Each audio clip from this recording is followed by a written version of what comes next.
fixed and variable cost. When we talk about fixed costs, these are costs that does not change. They do not change as level of output changes. So it means whatever happens to our production, whatever happens to our output, these costs will still be the same. They wouldn't change. That's why we call it fixed. So that's about fixed cost. So I wrote, it is a cost that doesn't change as level of output changes. Examples are the amount we pay on rent, advertising, the amount we pay on factories, our premises. All these things will remain the way they are. Their costs will remain there. For example, advertising. If we invest on advertising, that we paid on advertising, the advertisement is done. We get more customers, we don't get more customers. The payment we have made is still there. It's constant. Do you understand what fixed is? Yes. It is fixed because it's constant, irrespective of what happens. So it's not about the payment itself. No, like the payment is fixed. Like you want me to advertise for you. You make payment for the advertisement, right? So whatever happens after advertisement, you have more customers, you have less customers, it does not reduce the amount you have paid for advertising. So it is fixed. Do we get fixed here? Yes. The rent is also fixed. Because this cost, irrespective of, this is a building. If we rented this apartment or this class, if it is rented, students are in here or not in here, we have to pay the rent. So it is an expenses that that doesn't change, irrespective of using it or not using it. So it does not change based on usage. Used or not used, it has to be paid. That is fixed. Do you understand fixed cost here? Yes. Then we have variable cost. Why is it called variable cost? It is called variable cost because this cost changes as level of output changes. Example of a variable cost is the cost of raw materials. So if you want to increase your output, your production, you have to increase your raw materials. So if you are increasing your raw materials, the cost of raw materials will also increase. So variable costs are those costs that changes as the level of output change. So whatever we have to pay on them will change because we are increasing our output. Do you understand variable cost here? Yes. Then we have semi-variable cost. For semi-variable costs, these are costs that we cannot categorize as fixed or variable. They are in between. Example is labor cost. Why do we consider labor cost as semi-variable? We consider labor costs as semi-variable because an individual could earn weekly, daily, and at the end of the month. For example, I'm a teacher here. I get my pay at the end of the month. Maybe the school wants me to do some after-school classes, and they pay me weekly. So it will be calculated together, yes or no? Yes. But will you consider it as a fixed cost? No, we can't.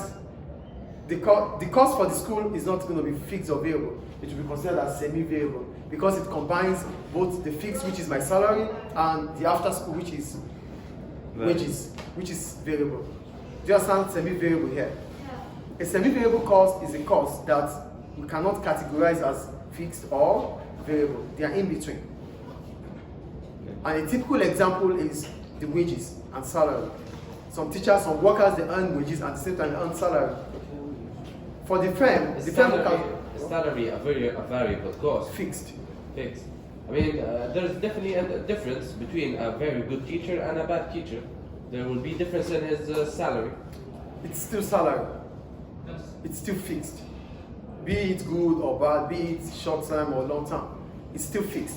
So what we're saying is, what will the school consider it to be in its own production cost?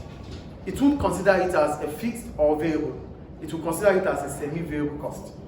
Because it's paying the same teacher for the salary and at the same time paying him or her after school, which is considered to be wages. If it is strictly wages, it is variable. If it is strictly salary, it is fixed. But when you are paying both and you need to put it in your own record, it will be considered as semi-variable. Do we get that, please? Do you understand this? Yes. The next one, total cost. Total cost is the cost of a given level of output, which is your fixed cost plus your variable cost. So here, variable cost is the same as TVC, and fixed cost is the same as TFC. Total fixed cost, total variable cost, they are the same. Do you get that? Yes. So the combination of these and these gives us this, total cost, which is the cost of producing at a given level of output. So your variable cost plus your fixed cost gives you your total cost. So which can also be TC equals FC plus VC. They are the same. You write total, you don't write total, it's going to still be the same. Do you understand TC here? TC is total cost, which is total variable cost plus total fixed cost. Any question about that? Good. Then why do we call it TVC? We call it TVC because it varies with output. If output increases, the cost will increase. If output reduces, the cost will reduce. That's why we say it varies with output. But for fixed cost, it is constant. It doesn't change irrespective of whatever the output is. Clear? Is it clear or not? Yes. No. TFC is the same as FC. It varies. It does not. The output does not determine how it is. So it means whatever your output is, you will still consider to pay it. So it does not change irrespective of the output. If your output increases or decreases, it does not change the cost. The cost remains constant. That is TFC. But for TVC, it changes based on output. So if output is increasing, your cost of raw materials will increase. If your output is reducing, your cost of raw materials will reduce. Because it is the raw materials that you use to produce those products. You convert raw materials into finished goods. So if you are increasing your finished goods, you have to increase your raw materials, then the cost of raw materials will increase. If you are reducing your finished goods, you have to reduce your cost of raw materials, and your cost of raw materials will also reduce.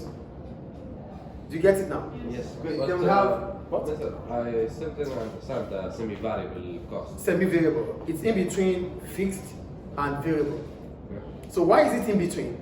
For a firm, for a business, I made an example of the school.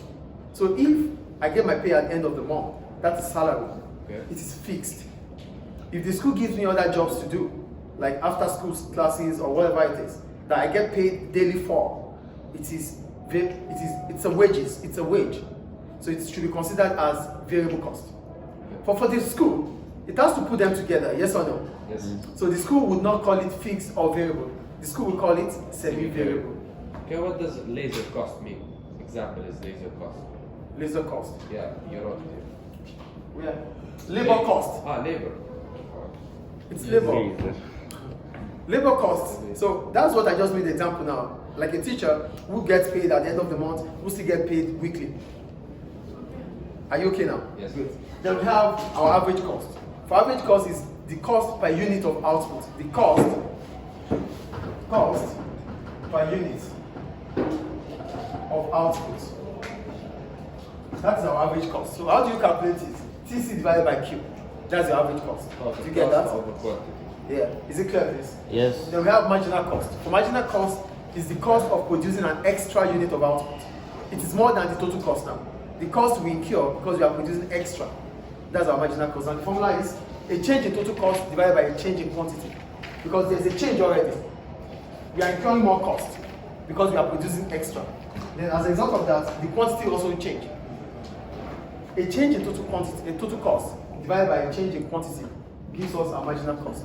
So it simply means TC2 minus TC1. Yes, yes. Do you get what I'm saying? Yeah. Total TC1 cost 2 minus TC2. total cost 1. Yeah. That's our MC. Any questions Okay. about it? No. So we stop here.